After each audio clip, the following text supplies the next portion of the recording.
There's a line on the ground that'll take you anywhere. If you want to go somewhere in particular, you gotta follow the right line. But there's a line on the ground most places, and we're gonna follow that line to whatever we might find, though it might not be just what we were expecting. There's just no point directing that line on the ground. If you let it, it just might take you anywhere. Good morning and welcome once again. I'm glad the road has brought you to our door here at Houston EV Hub on KPFT 90.1 FM and at kpft.org. We're in the middle of a pledge drive, and we will really appreciate it if you show support for our show and for the station by giving a pledge to KPFT. It's very easy. If you go to kpft.org, there's a big button to push there, take you right to what you need to do, or you can call in at 713-526-5738 and push 1 and do the same thing. I'm here with Colin Lowen, our producer. My name's David Lowy, your humble host, I hope. And today's theme is EV drivers, the next generation. And we're joined in the studio today by a student from the U of H who we met at a class some weeks ago, who's going to chime in on with some of their thoughts about the future of EVs a little later in the show. And we have another student online who's waiting to add their perspectives as well. So right now, it's time for Colin's Cool Fact of the Week. Good morning. So in 2024, 88% of cars sold in Norway were EVs, and about 27% of all cars in Norway are EVs. How is it that this cold country seems to love EVs in spite of the dreaded range reduction EVs might suffer from in the cold? Our EV chapter in Ottawa loves EVs for the quick warm-up of the car instead of waiting for the gas engine to heat up and provide some waste heat. They told us that range reduction was not a big issue. Apparently not in Norway either. Well, thank you, Colin. Also in the studio with us is Suzy Lovejoy, once again filling the role of Zap in our Fun with Zip and Zap segment. But right now it's time for Counting the Cars. And since last week, I saw a number of electric cars on the streets of Houston coming and going, as I do most days. And the number this week is 97. Yay! Way to go, Houston. All right. This week's Zip and Zap episode, either the clock or the microphone has just fallen off the wall. We're back. Let me help. All right. So this is live radio, ladies and gentlemen. And Zip and Zap's contribution this week will be part of Pledge Drive. So we're going to start off something in keeping with our theme here.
I pledge allegiance to the cars that run on battery power.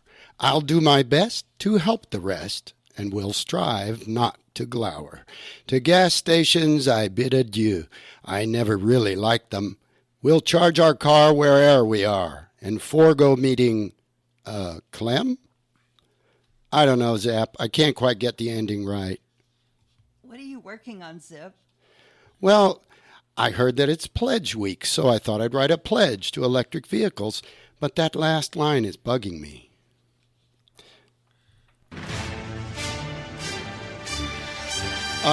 We interrupt this program for this important message. Excuse me. You've been interrupting our program every week for the past few weeks. You just can't keep doing this. But I have something very important to add to. All right, go ahead. It's Pledge Weeks, and please call in or go to kpft.org and press donate. Okay, that's fine. You know, Zip, the topic for this week's show is EV drivers, the next generation. Maybe we could incorporate that theme into our pledge appeals. Make it so, number one. Zip. Engage. Zip! Zip to bridge. Zip is having fun, but here's the deal. If you enjoy our show, why not make a pledge at kpft.org and let them know you're donating in honor of Houston EV Hub. Anything you want to add, Zip? To infinity, plus one. Now you're mixing space metaphors. Zip, won't you encourage our listeners to make a pledge to KPFT? Engage. Zip! Make it so. Engage. Toothpick to bridge. Straighten your shirt. Looks like it's a little time for a reality check for Zip, but you know the score, dear listeners. Please dig deep and donate to kpft.org or call 713-526-5738 and click 1 to donate. Yes, Zip? Set phasers to stun. Oh, well. Engage. All right. Thank you to everyone who contributed to our ability to mimic Star Trek Next Generation. It so happens that a cousin of mine played the role of Data on Star Trek The Next Generation. Brent Spiner and I share a great-grandfather going way back to Europe. And I asked him if he might have something to say about the future of electric cars. And he told me by email that he really has no opinion and that he's not interested in this subject, but he did say this. He said, I do know if they're any good, they go when you step on the accelerator. That's what I'm saying all along. They're cars. What could be more profound than that? Wow. Right on. And now, the next generation in another way.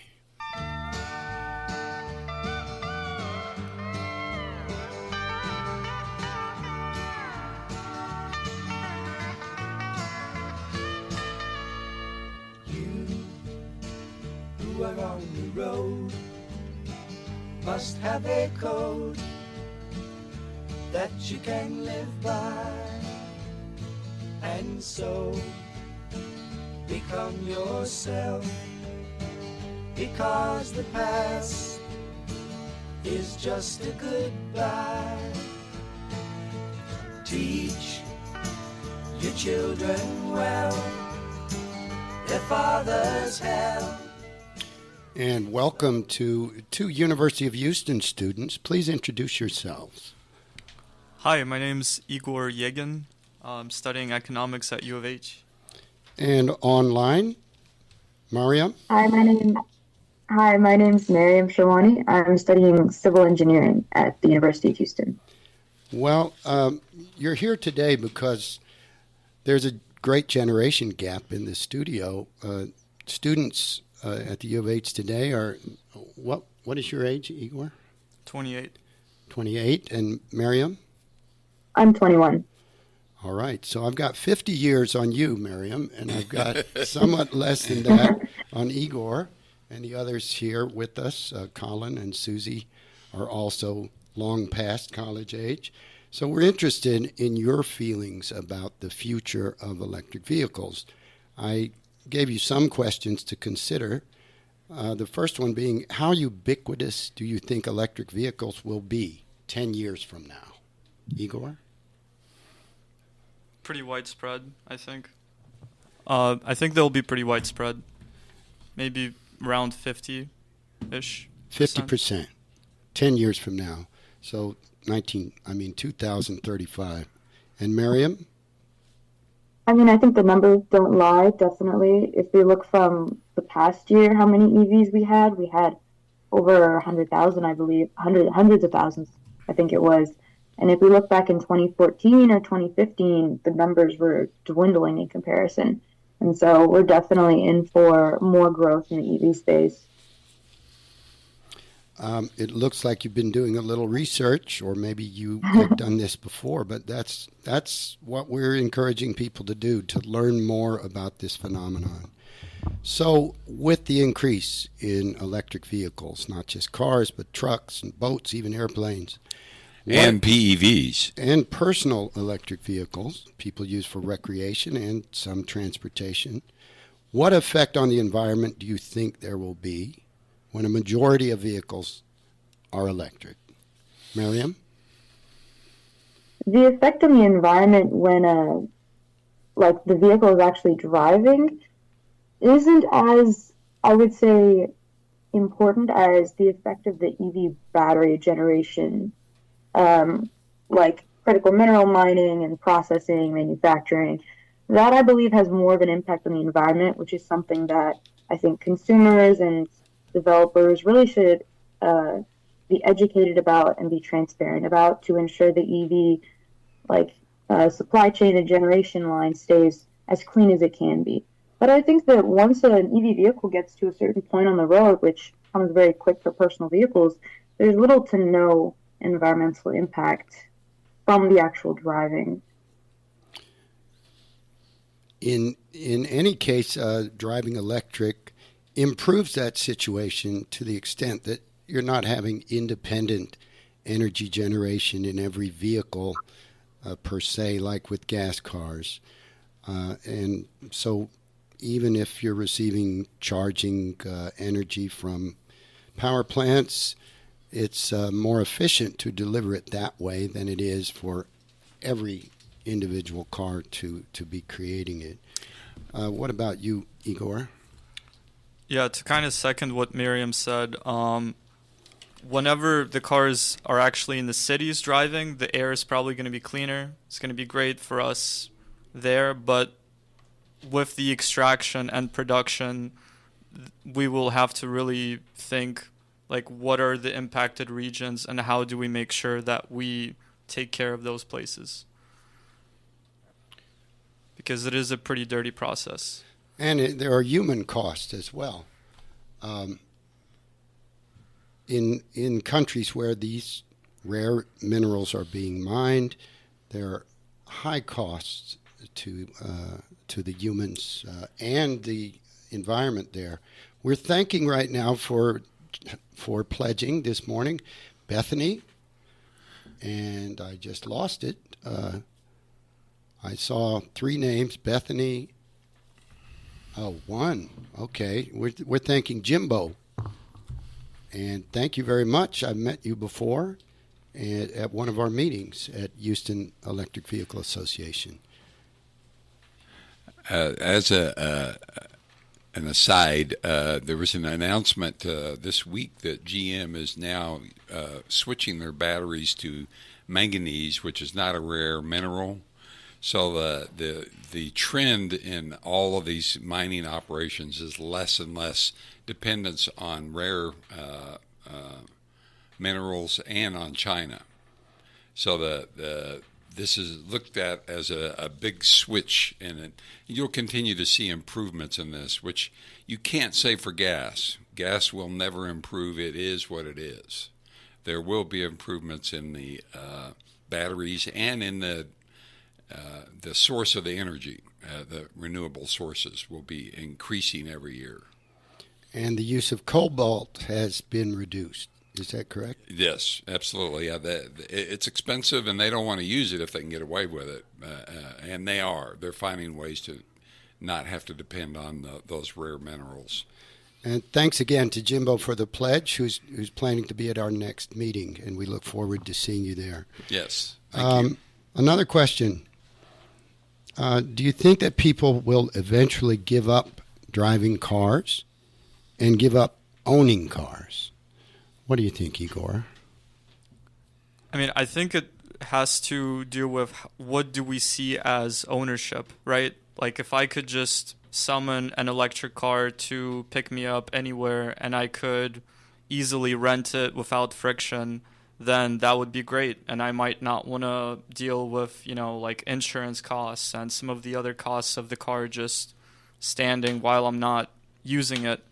But we really need to develop that infrastructure. I guess Tesla's trying to do that with their robo-taxis, but it needs to be a lot more like convenient and spread out. And other companies with robo-taxis, one that I've ridden in was a very pleasurable ride. But, I mean, there have already been things like Zip cars for people to pick up cars just as they need them. So I see a subscription program as being very useful. You need a car, and one will show up at your door. What about you, Maryam? I think Igor's on the right track. In my opinion, infrastructure is the most important thing. I think that having electric vehicles or having no dependency on a car for a personal family or for a personal person, especially in Texas, is kind of a far-fetched dream to reach for because we are so reliant on our highways and our car systems. And there's a big pride in Texas with having a big truck or having a car, a personal SUV. I think that if we developed more infrastructure to focus on public transport and incentivized it, and that comes through policy, like I said, infrastructure, we could definitely reduce the mental dependency as well as the physical dependency on vehicles like that. I look forward to that happening. We're going to pause again now for Zip and Zap to chime in on Pledge Week. A sigh is just a sigh. The fundamental things apply as time goes by.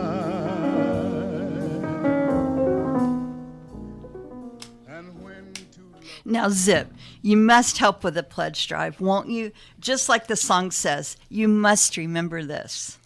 Frankly, Scarlett, I don't give a damn. But Zip, you've got to help with the pledge drive. I stick my neck out for nobody. You've got to help us, Zip. If not now, when? Listen, Zip. Listen to whoever that was. If you don't tell our listeners how to donate to KPFT, I'll have to do it. Okay, I'll do it. Listen, here's the deal. Call in or donate online. The number is 713-526-5738. Push 1 to donate or go online to kpft.org and push donate. Easy as pie.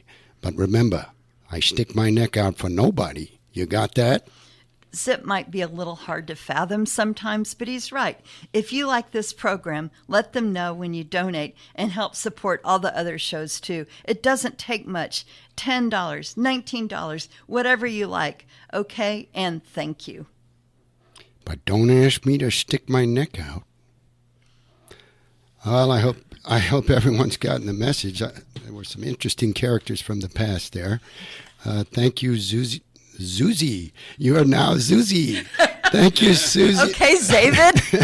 Thank you, Suzy Lovejoy, for once again filling in, bringing the soul of Zap to our presentation. But featured there were... And thank you for driving to the studio in the rain. Yes. There were some references to Humphrey Bogart and Peter Lorre there, and some of you of our generation will have caught that. But we're going back with Igor and Maryam, who are waiting patiently as we go through our funny weekly program. The next question on the list. Can you imagine an all-autonomous driving future? Whoever wants to go first on that one. Igor? Yeah, I can. Okay. I already think it would be great to, use some of the features of like autopilot, and I think a lot of companies are investing in that, and there's a lot of data being gathered, and that's only going to improve, and they're going to take care of the edge cases, and there's going to be more compute. More people are going to be comfortable with it over time. I think it's going to become pretty widespread. And there's already autonomous trucking being tested in Houston, about to go fully driverless. What about you, Maryam? Do we see a future of cars, as long as people keep owning them or driving them, that drive themselves? I definitely do think so. I think that autonomous vehicles are definitely in line with what the future has in store for transportation. I just think it comes down to if we can survive the semi-autonomous roads on the way to that goal and developing the right infrastructure for that. We want to take a moment to thank some of our pledges this morning. Jane, who I know very well. Thank you, Jane. Susan, I'm thinking I know who that is, and thank you very much. And once again, Jimbo, who was first to chime in. So keep it coming, everybody. This leads us to the question, when there are many autonomous vehicles, but still many regularly driven vehicles, how might they interact? Will this cause problems between the cars driven by humans and the cars driving themselves? Maryam? I think that there will be issues, and I've recently was reading some papers that were talking about how, or I believe it was a report that was referencing the differences between car accidents or the struggle between driving an autonomous vehicle or having one drive you and being on the road with human-driven vehicles. I think that it really comes down to infrastructure that we have, maybe having lanes that are specific to autonomous vehicles so that there's less interaction that could possibly lead to more issues. Because autonomous vehicles, the goal is that they can interact with themselves, and that since as a human-driven vehicle, we don't have access to that sort of system or understanding. So it's hard to know what they're going to do, and it's hard for them to know what we're going to do. So it's easiest, I think, for our infrastructure to take the brunt of that and push us forward in that regard. To this point, the problems I've heard about with autonomous vehicles had more to do with the humans that were involved. Either yes, exactly. Humans not paying attention if they're on a bicycle, crossing when they shouldn't be, or the supervisor of an autonomous car not doing their job. What about you, Igor? Will there be problems between ordinarily driven cars and autonomous cars? I mean, to some extent, yeah, but I'm pretty optimistic about that not being that huge of an issue because we're training them with us. Like, they see our bad habits, they see like how we can do random things. So that's going to be a part of the, of the training data that they're going to use. And maybe over time they can develop some kind of communication standard between each other so that, they know where they are and they have some like rules that they expect each other to follow so they can kind of predict what will happen if some situation occurs. But I'm not too worried about that. There's the possibility that when all cars are autonomous, you'll find blocks of cars traveling in the same direction, very close together. A virtual train, if you will. Yeah, and I'm not sure that the people in the cars will enjoy that very much at first. they'll be looking at their phones, and never fear. Yeah. So, and also in San Francisco, there's I believe 450,000 autonomous taxi rides each quarter, and it's happening in Austin too. So this is already happening. This is not could it happen? It is happening. And I've ridden in one, and I enjoyed it more than when I'm driving myself because there's so much that can distract me and so much to worry about other drivers. I don't know. We have very little tolerance. So 0 accidents do we allow for an autonomous vehicle. But human beings don't do that. I mean, they're the worst. Right. So we've got a societal adaptation to make also. So I don't know if you looked. Yes, I don't know if you looked into how many vehicle fatalities occur on average in the U.S. each year.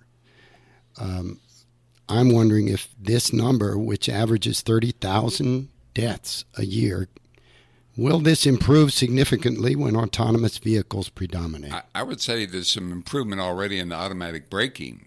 Yeah, if you've ever experienced automatic braking, it's saved my a couple of times. Okay. Yeah. What do you think, Igor?